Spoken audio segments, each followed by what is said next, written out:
आज के मुख्य समाचार। पीएम मोदी पर आतंकियों द्वारा आत्मघाती हमले की साजिश रची जा रही। नजराने की एवज में पुलिस के संरक्षण में चल रहा है मटका जुगार का गोरख धंधा। पात्रा चौल मामले में फिर सांसद संजय राउत की न्यायिक हिरासत बढ़ी दी है। मनपा के पश्चिम वार्ड बिल्डिंग विभाग करोड़पति अभियंता दीपक शर्मा भ्रष्टाचारी में अरेस्ट। मुंबई, दिवाली से ठीक पहले प्रधानमंत्री नरेंद्र मोदी की सुरक्षा को लेकर खुफिया एजेंसियों ने एक बड़ा अलर्ट जारी किया है। खुफिया एजेंसियों की माने तो प्रधानमंत्री नरेंद्र मोदी पाकिस्तानी जासूस एजेंसी आईएसआई के निशाने पर हैं। खुफिया एजेंसियों के दस्तावेजों से यह खुलासा हुआ है कि पीएम मोदी पर आतंकियों द्वारा आत्मघाती हमले की साजिश रची जा रही है।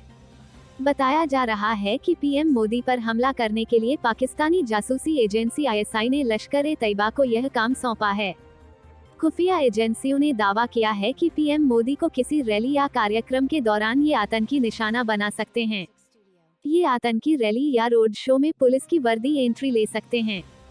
खुफिया दस्तावेजों के हवाले से यह बात सामने आई है कि प्रधानमंत्री नरेंद्र मोदी के कार्यक्रम में सुसाइड अटैक करने की साजिश रची जा रही है।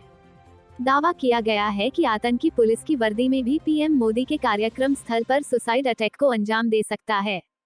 इतना ही नहीं, लश्कर के आतंकी कुछ सुरक्षा कर्मियों के संपर्क में भी हैं। हालांकि आईएसआई के आतंकी मंसूबों की भारतीय सुरक्षा बलों को खबर लग गई है और इस अलर्ट के मद्देनजर सभी चौंकन्ने हो गए हैं। बता दें कि यह अलर्ट ऐसे वक्त में आया है जब पीएम मोदी अगले एक सप्ताह के दौरान गुजरात, उत्तराखंड और उत्तर प्रदेश के दौरे पर हैं। इस अलर्ट के बाद पीएम मोदी के कार्यक्रमों में अब तक किसी भी बदलाव के संकेत नहीं मिले हैं। मुंबई, ठाणे से सटे भिवंडी शहर के भुईवाड़ा पुलिस थाने की हद में बड़े पैमाने पर मटका जुगार का गोरख धंधा धड़ल्ले से चलाया जा रहा है।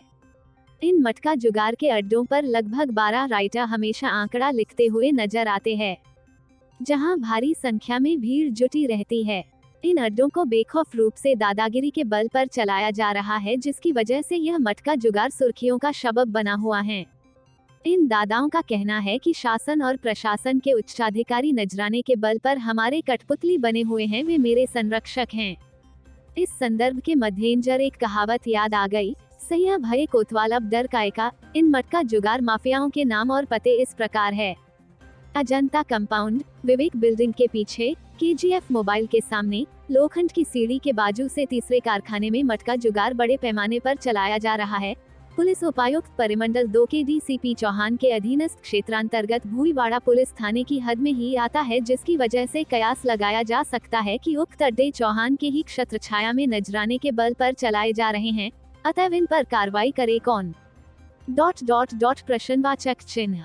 यह मटका जुगार भ्रष्टाचार के अड्डे बन चुके हैं, जिसके कारण बड़े पैमाने पर भ्रष्टाचार को बढ़ावा दिया जा रहा है। ऐसे भ्रष्टाचारियों पर नकेल कसेगा कौन?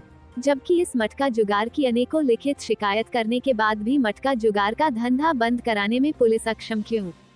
प्रश्नवाचक चिन्ह। इस संदर्भ की कई बार लिखित शिकायत करने के बाद भी उस पर कार्रवाई का न होना पुलिस की कार्य प्रणाली को प्रभावित करती है एवं इस गोरख धंधे में उनकी संलिप्तता को भी दर्शाती है।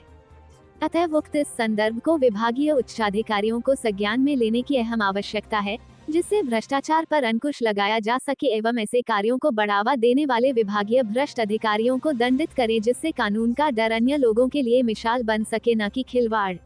अब देखना है कि इस संदर्भ को उच्चाधिकारी किस तरह से संज्ञान में लेते हैं।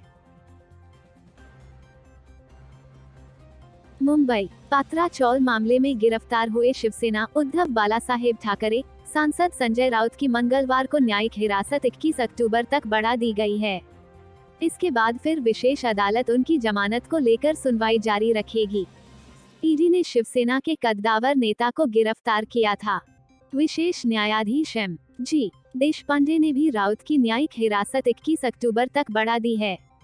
राउत को मंगलवार को रिमांड की समाप्ति पर अदालत में पेश किया गया था।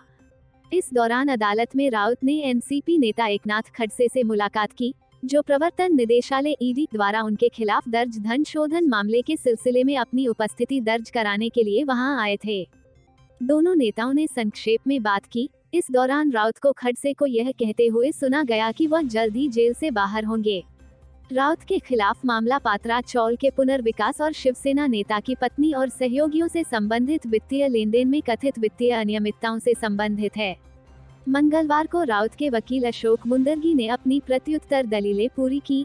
इस दौरान उन्होंने अदालत को बताया कि ईडी द्वारा राउत के खिलाफ लगाए गए आरोप स्वाभाविक रूप से अविश्वसनीय थे और उन पर भरोसा नहीं किया जा सकता। मुंदरगी ने अदालत को बताया कि कथित लेनदेन 2008 से 2012 तक के हैं। उन्होंने कहा, 1 दशक हो गया है और आरोप केवल 3.85 करोड़ रुपए का है। ईडी की ओर से पेश हुए अतिरिक्त सॉलिसिटर जनरल अनिल सिंह ने मुंदरगी द्वारा दी गई कुछ नई दलीलों का विरोध करने के लिए अतिरिक्त समय मांगा। अदालत ने सहमति जताते हुए आगे की सुनवाई के लिए 21 अक्टूबर की तारीख तय की और राउत की न्यायिक हिरासत तब तक के लिए बढ़ा दी।